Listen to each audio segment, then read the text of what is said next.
And 100% 4-4 and in that win. And we'll have to see if they're going to be able to win another one in this series. 2 more chances. And I think T1, a lot of lessons to take away from that game 1. And they could even this out, right? Like, they could get themselves to 8th place. I was memeing about this in the pre-show. Like, before we even got into this, I was like, if they get a 2-0, they are equal 8th. They managed to tie with both Bro and with DRX. And this is right before round 2 starts next week. This is kind of huge. If Nongshim can do this, once again, they're on the red side. We're going to see the bans come through in very similar fashion. Nico was banned away also by Nongshim. And Vi is the next one, exactly. Yeah, we've done our homework. We have indeed. We wrote down the picks from last draft. So yeah, and then you copied my homework, and now we're going into it again. Don't tell everyone. No, T1 have banned Trist. Being real, Faker didn't have the best performance on that, so not wanting to go for it again, but not wanting to give it up. Does mean Vi or Nico, probably the consideration for Nongshim, and they go for the Nico, so do T1 want to prioritize Vi so highly? They obviously cared about it enough to ban it last time, but looks like they're going in a different direction entirely and will go for that Annie. So wanting a solid pick in the mid lane, but Annie's best pairing recently has been with the Viego, which is banned away. Yeah, so not going to be playing that one. Of course, Annie Vi would be fine. Renekton and Poppy. If it ain't broke, don't fix it. That's it. They'll be able to pick Azir if they want to as well. That was their first 3 picks last time. And so they have just banned away the same champions, picked the same champions. But now, T1, they're going to mix it up. Annie already locked in. They can take the other tree. Other tree plus Annie, pretty powerful. But there's Kai'Sa to be locked in for Gumayusi.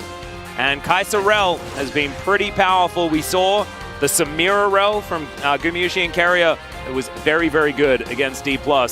Yes, they're thinking about a Gragas, but I don't know about that one. We'll just have to see where Nongshim are going to go with the rest of their picks. It's a very dive-focused composition from T1, so if you want to get the Neela into that to kind of counter the engage, now is the time to pick it, because it is going to get banned in this next rotation for certain. They end up going for the Azir again, obviously something that can play that safe backline, but T1 have opted into a lot more agency. Their previous composition was kind of sit back, let the other team funnel into you, and we just DPS them down. And you saw they struggled with that concept. Keria in particular, playing Braum like he was playing Rel. And I think this one just goes, why don't I just play Rel? You know what? I think that's a great idea.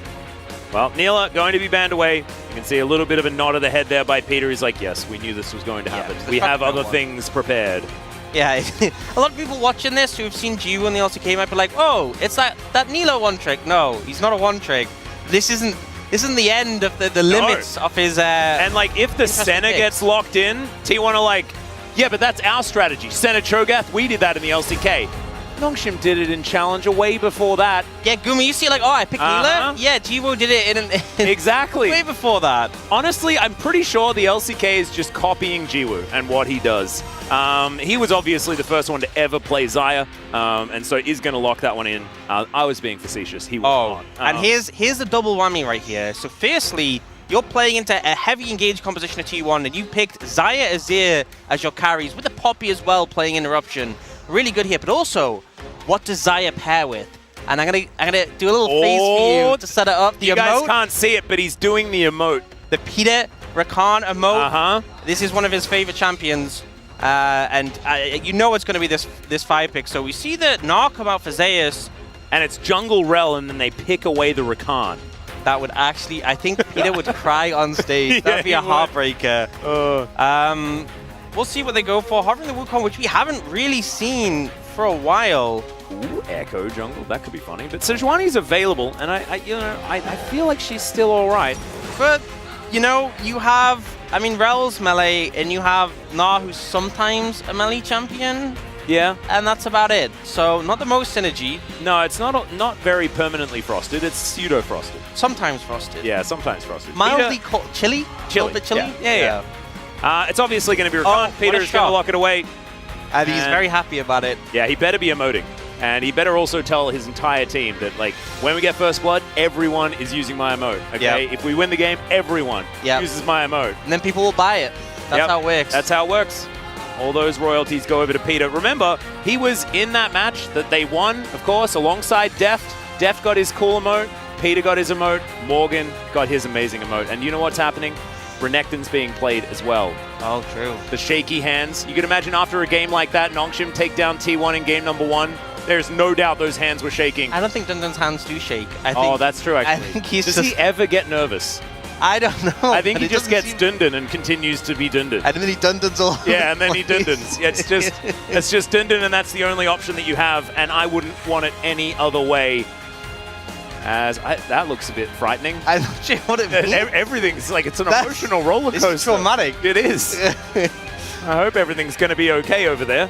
Yeah, someone's struggling a bit after that game 1, which I think, honestly, T1 fans... Understandable. A bit rough. And this one says Nongshim Whiting, and that one I understand. I could read that, and that's all right. The other one, that was real scary and weird. Okay, T1. Pretty classic composition. From them, Faker back on the Annie once again. His win rate on this champion, pretty absurd. Gumayusi and Keria on an engaged bottom lane. They can dive, they can do all sorts of things. And the Na follow-up with the Killer Instinct is going to be very scary. Nongshim Red Force, very similar draft to last time, but it is a Xayah instead of a Neela. See how it goes here as we hop onto the Rift for Game 2.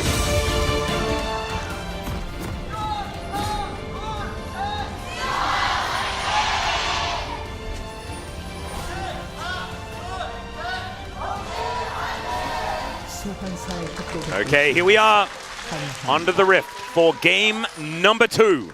Nongshim, can they come out with a 2-0?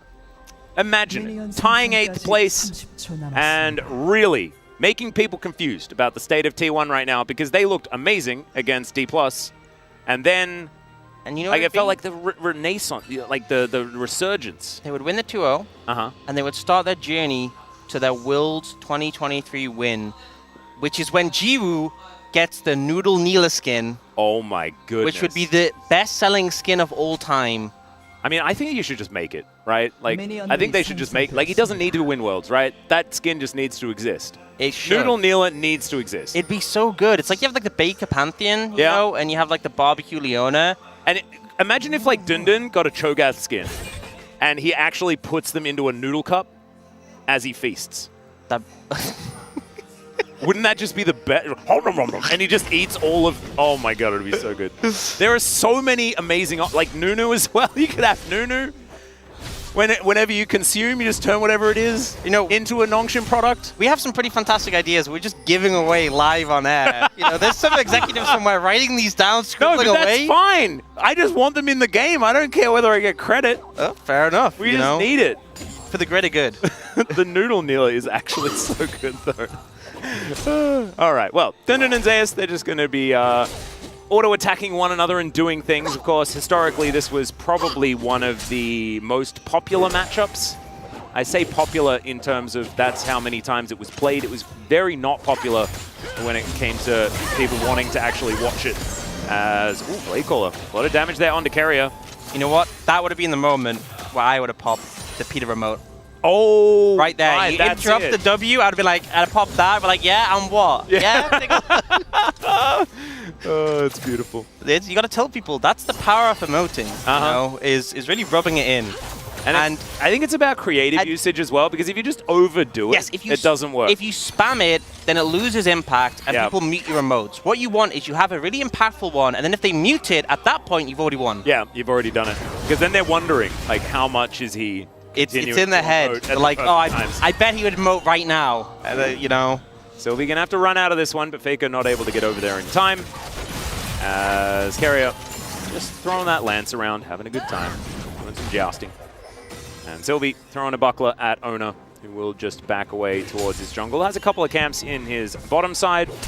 So far, everything pretty cool, calm, and collected. Nongshim built themselves up a little bit of a CS advantage, as Sylvie is going to come over and try to find Faker here. Does taxi his way out. No stun available here for the Annie. Okay, Oner in position. Sylvie's getting relatively low, but he's Poppy. Just doesn't care about stuff like that. Peter was rotating over. Vibing around the map this whole time. Just like goes in the enemy jungle, walks away, comes back, goes mid lane, goes where Sylvie pleases. And we'll secure that bot lane scuttle. And I think as well, just talking about the comps in general, so obviously it's pretty similar from Nongshim, but I think having the Xayah instead of the Neela kind of changes the dynamic of the team fights. It's very much about like that peeling back thing that we kind of saw the T1 should have been doing. And T1 are the ones with the agency. Oh, okay, crash down on top of Peter here is Jiwoo trying to get aggressive, but not able to find too much damage onto Gumayusi, just splitting it quite a lot. Peter will survive, as now Oner, it's his turn to come in for a bit of a gank. Fiesta, he senses that something's up. You can see Faker moving past these minions. Sylvie is going to come in as well, as Oner, very far away from this now, is headed over towards these Raptors. With control of the mid lane for Nongshim, this is somewhat dangerous, as it is going to be the Raptors secured by Sylvie. He's got red buff. Oner is taking a lot to get out of here. There's the flash with the steadfast presence. Sylvie, what happened? He's playing like a madman today. That's first blood for the Poppy. Just brings the hammer down. Yeah, and you saw Oner trying to wait, trying to bait out the W. Eventually does. Flashes out, but then the flash from Sylvie secure. So fantastically played. Even try to give the kill to Fiesta, but Fiesta couldn't get in range, didn't have the mana, so will just secure it for himself. But a really solid play coming out, and Sylvie has been on form today. Yeah, seriously. All right, we're going to have a look at it again, as Oner decides doesn't want the gank. He's instead going to head over towards this Raptor camp, and I think Sylvie just reads it. Yeah, and I think at this point, I'm not sure what else you can really do, because Oner goes for the stun. The W comes out before the stun from Sylvie to try and prevent Oner dashing away, but then he follows with the flash. Just really well played, and the fact that they get the assist for the Azir as well, icing on the cake. Yeah, actually so good. We have confirmation that G-Sun also agrees that Ramen Neela is just the best. Yeah. So at least we're all aligned here on the LCK. To the Riot Games executive watching? Yep, they need to make it happen. They just need to make it happen. Yep. It's free. Peter and Jiwoo here towards this bottom side, they do have their Poppy allowing them to go for a little bit of a shove in. They're going for this as Gumayusi's in trouble. They're going to focus onto Keria. Crashes down, gets the shield, but that is going to be another kill to Nongshim. I do not know what happened to this team. And I honestly just don't care. I just love that they're playing this well. I don't think they do either. Like, so teams I feel can be timid when they're going up against strong opposition. When you're going up against T1, it's like, you know, you get hesitant with your plays. Oh, yeah. What if Oner's here? What if it go? No, they don't care. They just go for it. The confidence on display from such a rookie roster is so good to see. Sylvie goes over the wall, slams Keria into the turret. It does take a bit longer. The interrupt on the dismount comes in, but the shield's still there. But they finally get it, and Sylvie just walks it off. Just like, yeah, and walk. And he needs to. That's time for the emote as well, right? There's been multiple times for the emote. But that's another option. That is another one. Okay, yeah, good, absolutely. Good. I'm just making sure that I know exactly how to use it. As Grand Entrance comes on in, they knock up Oner. He's going to secure the Rift Scuttler. But is he going to be able to make it out as Fiesta and Faker are going to meet each other? There's the flash over from Fiesta. He takes a bear as well as now Faker's possibly out of position. They changed their minds. Faker's going to have to flash, and he's doing a lot of damage here to this Azir. Tib is still following. Burning, burning, burning. The Emperor of Shurima will make it out. A little bit tragic for Fiesta. You saw the play that he was going for, but shut down by Faker's stun. Wasn't able to get it off. And ultimately, it's a trade of flashes for the mid laners, and not much else comes from that play now. Sylvia's a bit behind in terms of the jungle. Hasn't been clearing as many camps because basically just been running around making things happen, fighting Oner. And as a result, just hit level 5 as Oner hit level 6. So there's definitely a bit of a power disadvantage there. Certainly is. His first streak is a Chemtech, not exactly going to be the most popular, as there is a Glacial Prison, and Fiesta is really dead. Faker will lock down that kill here in this mid lane. T1 are now on the board. You can see Faker, he's not messing around. No more of these shenanigans in my game. Yep, getting serious on this one. And the layered CC, obviously Annie, Sejuani, not a mid-jungle duo you exactly, rave about, but the CC, you land one, you land the other, very hard to avoid, especially with no summoners available for Fiesta. Yeah, we're going to have a look at it again. Oner just in good position. Make sure that this was pretty comfortable on. Yeah, and it kind of has to be like the ult coming out, because anything slower and Azir will dash away, but not having the soldiers behind meant there wasn't the possibility for that. And just a good pick up there. Sylvie was toying with starting the Herald, but again, this is a level 5 Poppy, hasn't hit that level 6 yet, and I think as much as Oner doesn't have the ultimate, you really want that ult for the Poppy available.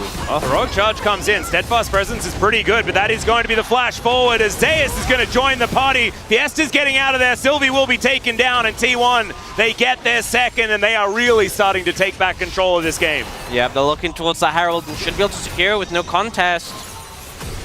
Yeah, just a back coming through from the bottom lanes. As Peter will be heading down mid. not going to be able to stop this Rift Herald. So T1 back with some decent control. Not exactly reflected in the gold as Bear will come down. And Faker just says, leave. And Fiesta says, all right. But I don't have teleport, so I don't really want to leave that much. Yeah. Can I have some help? And then Sylvie and Peter are like, okay. Okay. My AD carries Xayah. Xayah can do just chill bot lane. She's going to do that. The Rift Herald, we'll have to see where that one's going to go as well. 50 gold 50 as well. Ooh. I mean, that's the most important amount of money to get. Yeah. Like ever. It's like, you know, Annie has Fair Strike, but the opposition can just kill Tivers. Exactly. It's like a free keystone. Just incredible. As Jiwoo will be able to tidy up this mini wave. Looks like Nongshim are going to head over and start off the Drake. Not going to be a Chemtech Soul this time around. Nice. As Dundun very even on farm with Zeus, but Zeus already making his presence known towards that mid lane. We know that this guy's Gnar is incredible. It's what he debuted on. Most notable champs for Zeus in his early career was Gragas and the Gnar. And his Gnar has looked really good as Faker. Not going to hop skip into that forest as Emperor's Divide will push him back. That is going to be the interruption. You love to see it. Nongshim just find the combo and he's dead. So well played. Peter having faith in Fiesta, Wing before Faker could even touch the ground and slam into the wall from the Azir. Beautiful execution. And the thing is, you know, Faker might have sensed it, might have gone, you know, it's a bit risky for me to go towards this brush. Yeah, even saw Peter. That, yeah, and then still dies. Not much you can do there now. Trying to get this dragon. Sylvie just have ult to try and disengage. Peter has level 6 as well, but there it is, Keeper's Verdict. And that is going to be goodbye. 36 health on the dragon as Faker is going to teleport forward. Magnustorm comes in as Keria. Not a whole lot of follow-up as Peter gets so many charms, and he'll just get them all out of there. All right. They just decide, no, I'd prefer not to fight it. Successful heist, you know, got the dragon, got away, a lot invested by T1. Oh! Okay, there's the re-engages. Jiwoo just cleanses and kills. The Rel has already been taken down. Oner is at full health. Peter can just battle dance though. Gumayusi, a little bit of trouble. I don't think this is over just yet. As Oner is still, like we say, very healthy. That was another one, by the way. Another one of the another moment? Yeah, definitely, absolutely.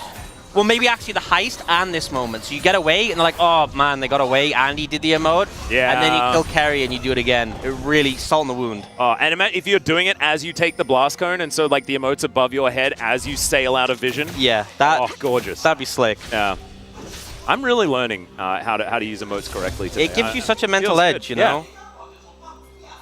Yeah, I mean, this is just... Fiesta goes in for it, knows there's no flash. Before Faker even hits the ground, there's a CC layered, not much that can be done. And then here, again, you see Sylvie put the control ward down, move out of vision, and we see the ult from Oner to try and interrupt the ult from Sylvie, but not there in time. And then here, you know, it's a decent engage from Keria, but Fiesta can disengage. There's so much safety on these carries off Nongshim. This is why it's hard. As much as T1 have all this engage, it's very difficult to get on top of a Xayah and Azir. And they're just being so decisive.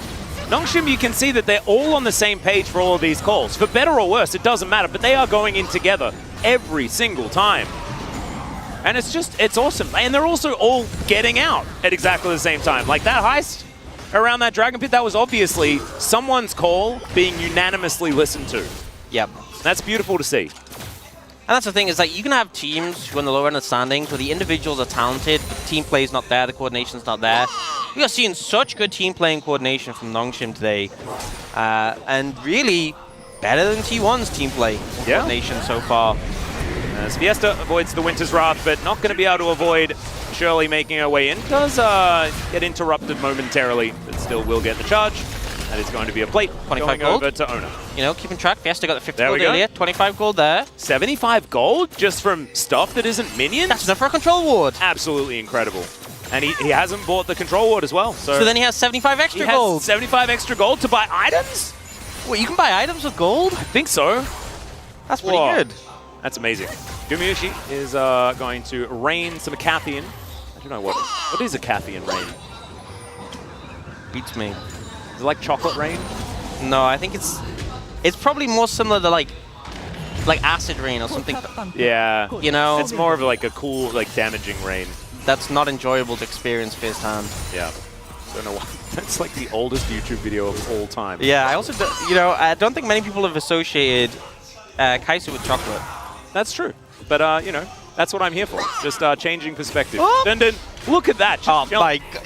Just chilling, man. You know what we were saying before about Dundun's hands never shake? You know, he's never in it. Yeah. It's cool as a cucumber. That's he's probably emoting. That's what he should be emoting. That would be a good time. Yeah, no, he should actually Morgan emote. It should have been the shake. That, oh, yeah. Emote. That would have been the best. Yeah. Doesn't even need full health to go back to lane. It's like, whatever, close enough. Yeah, he's got a gold drink. Round it up. Yeah. We'll get it back. As Nongshim, they are behind in gold. About 500. T1 still in a fair bit of control this game. Nongshim do have one of these comps that does just kind of play front to back pretty comfortably. Yep. So we'll see whether they can get themselves into some team fights that do work like that. I think T1's comp struggles into that as an identity because they are like trying to make that engage happen, trying to make the dive, but I think T1 look much better playing those sorts of comps. There is the Glacial Prison, it misses. And Peter just gets out of there. I think this team has struggled when they are playing these comps where they're supposed to sit back and be defensive. They want to have agency, they want to force things, so maybe that's why they went in this direction, maybe you can suit them, but you can obviously see there Oner just missing out slightly. And obviously Peter was the target because Jiwoo has Cleanse, Ult, and Flash. Yep. But does not connect, unfortunately.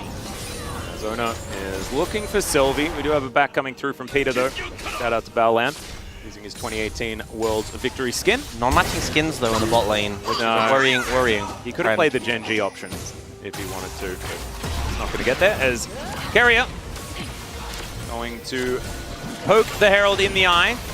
Should be contested, though. You can see there is a Crocodile in base with teleport. He's going to channel it now. Heroic Charge doesn't get the stun onto Keria. Now Sylvie could be in trouble. He takes a lot of damage, but flashes away immediately. Dundun does have the ulti running. Zeus will lock down the Herald, I'm pretty sure, as he dives forward, finds the three-man. Now Featherstorm comes in from Jiwoo, but Peter will be the first one to go down.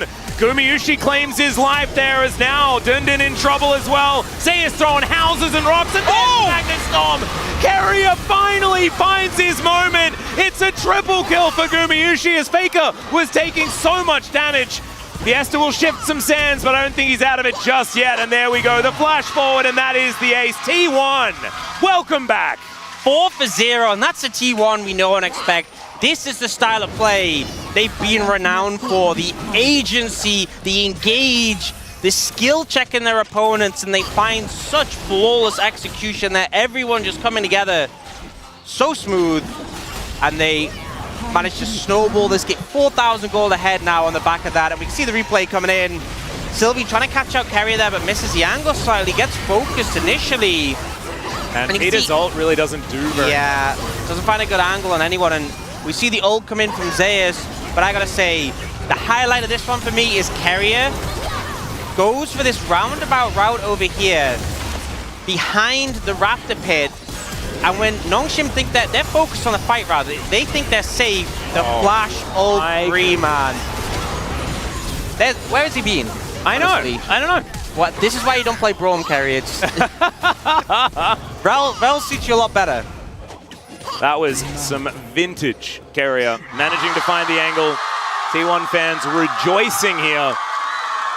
And we'll see whether they can ride this level of momentum to a victory. Of course, still early days.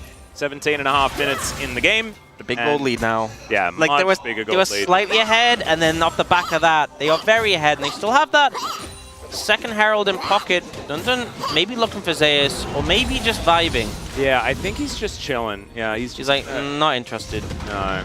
I got better things to do with my time. One last. Okay, gonna cancel that as Keria in the area, in the vicinity. Zeus does just gnaw him away. Dundun says, yeah, I was here for a while, wasn't I?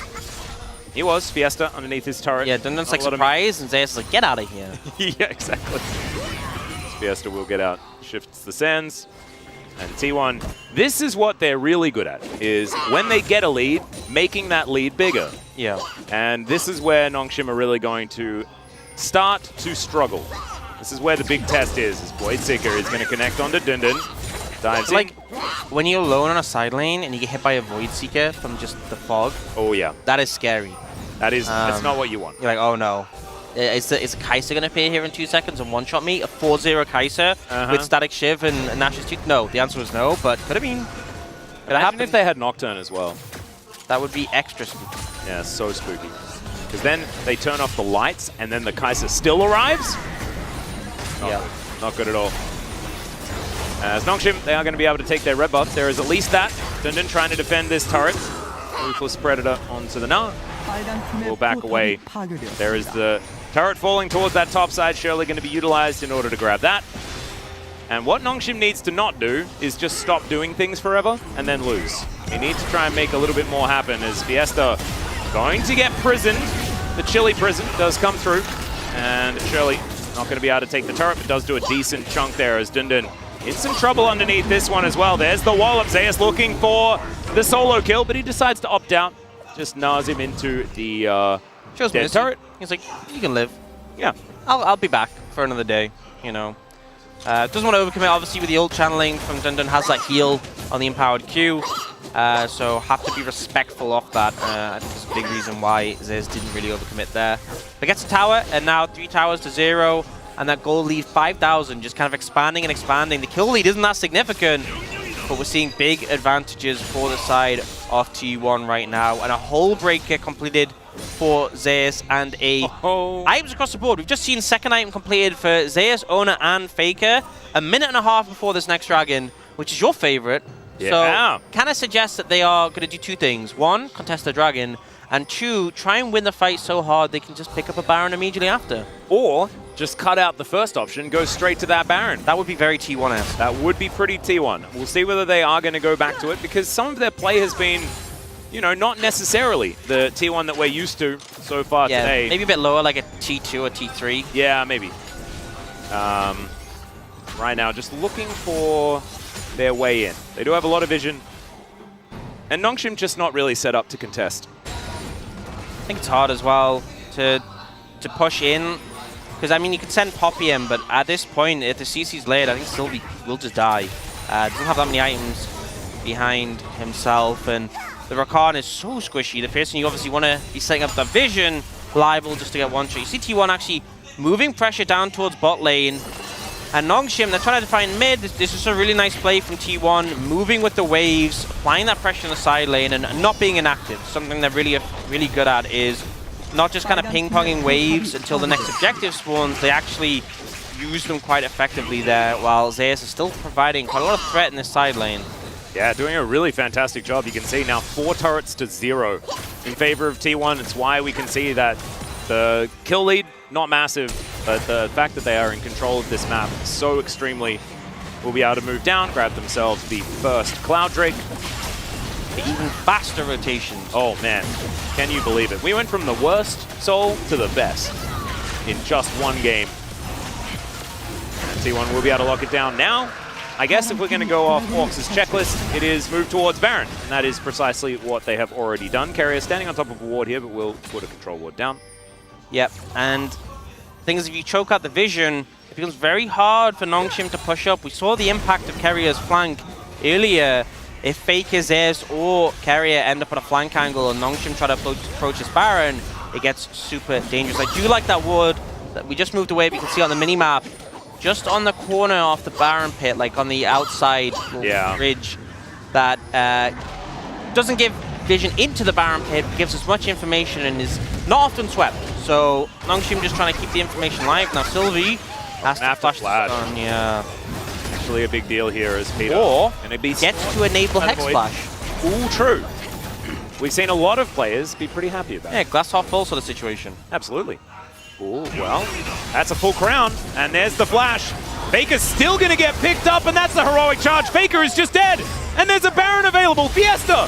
He may have just found an opportunity for Nongshim. The angle was so perfect. The fact he waited for the flash and then just scooped him up in front of a wall when you have a Poppy, flawless. But now, yes, they took down Faker, but it's a 4v5, but it's still dangerous when you're on this Baron. Well, Fiesta gonna grab his health back, look for more of an option. Battle Dance is now, they dive on in, and it's a big Magnet Storm as Keria locks it down, and oh my god, the damage! Jiwoo's over the wall, but the Killer Instinct is down, and Gumayusi will shut down the Xayah. Sylvie in trouble as well, and T1, they just used Faker's death to guarantee themselves an ace, or at least get very close to an ace, as Sylvie is going to be a bit frustrating, and they'll grab themselves the Baron. Yeah, Sylvie, not sure where you're gonna... Oh, Hex Flash? just pretending to be a Grom right now. Just occasionally move about, ribbit a bit, stick your tongue out, and you're good to go. But unfortunately, Baron will be secured for T1, but T1 fans very happy about this one. This was fantastic play for Nongshim. Like, the fact that Fiesta gets his angle, just grabs Faker right in front of the wall for the Poppy, flawless. But the problem is what comes after, because I don't know if you've noticed, but Baron Pit, very similar shape to the Magnet Storm. Yeah. And also, it's a lot of terrain which Gnar can slam people into. Yeah. Yeah, so it was a very big Magnet Storm, and then an even bigger Gnar, and then Gumayusi was also quite sizable. Yep. So, rough. And that's what I was kind of meaning when I was setting up for that, was the fact that, yes, it's a 4v5, but T1's comp is 5v5, isn't it? Because Baron's kind of on your side of your T1, right? True. And also, being stuck in that area, not a fun time. No. If you want to be alive. As we just discovered. And now we're moving towards a 10,000 gold lead.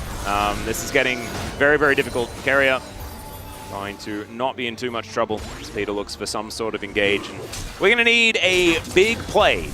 Nongshim do want to get that 2-0.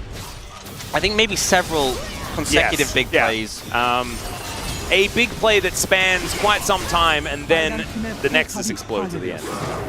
It's just a really long play. Yeah. Because right now, T1, all of the control ever. That sets too much expectations on Nongshim. I think it's often good if you have a big task ahead of you to, like, break it down into little individual tasks. Yeah, okay. Yeah, I think that makes it a lot easier. So step 1, don't lose your Nexus in the next couple of minutes. Step 2, I guess. Well, I guess losing the Nexus comes after losing the inhibitor towers. So trying to lose the inhibitor towers, let's start with that. Yeah. Well, right now, Fiesta is struggling to get to the bottom of it. However, is going to narrowly avoid that fate. This great job. Siege minion is still being very annoying. Zeus will push in another wave. There's a Hex Splash, looks for the opportunity. Heroic Charge doesn't find the wall though, as Glacial Prison is used defensively. Void Seeker is not going to quite find the target. Faker, in the meantime, is just going to take down the bottom inhibitor. Okay, they failed on that one. Being stretched. Yeah, they're just being stretched around their base, and now all of them die at the same time. Yeah, try not to lose the inhibitors was yeah, that's the first one, right? So we failed on that. How many fails do you get? Running out quite quickly. Maybe one more fail, I guess. Okay, so Nexus turrets, don't lose your Nexus turrets. Yeah, that's probably my approach I'd go with right now if I was Nongshim. We'll see whether they actually find a teamfight as Dindin down to 50%. Keria still very scary, does have the Magnet Storm available. They look for Zeus, but he's got a Narbar that's just gigantic. Another Magnet Storm is fantastic. T1 just puts them in the blender, and Nongshim, no options at all. Emperor's Divide is decent, but everyone's flashing. That is going to be a dead Nexus.